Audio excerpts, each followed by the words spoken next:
You know, there's nothing worse than those yellow underarm stains that we all get on our clothes. Sometimes if you're working outside in summer, you get them in other places on your shirt too. And I want to show you today one of the ways that you can use that's pretty easy to remove those stains.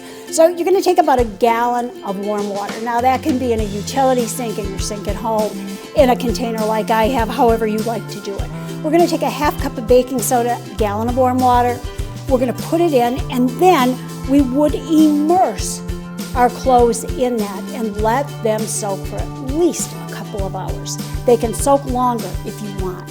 Now, what I generally do is I take them out, I wring them out, and I let them air dry before I rinse them to see how that stain came out. If it's good, then I throw them in the washer and wash them, and I'm done. If it's not, you can move on to another method that I found is very successful, and that's using Meat Tenderizer because it digests the protein in sweat. So we're just going to moisten the area, and if it's still wet and it didn't dry out all the way from the last procedure, you have to put more water on. So we're going to shake on the Meat Tenderizer, and you buy this in the grocery store in the spice aisle, by the way. And it's an all-natural ingredient that actually tenderizes meat because of the protein.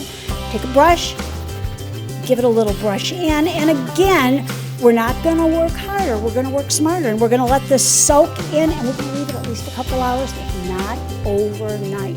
And then launder as usual. Now, quickly, if you want to avoid all of this problem and you want to avoid those stains, use natural deodorant. It's the ingredients in the store-bought deodorant that you're getting and the heat of your body that causes those yellow stains. If you use this, they're minerals from the ground, and they will not cause a stain.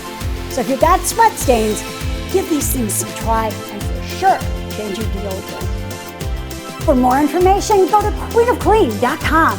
Thanks for talking dirty with the Queen of Clean.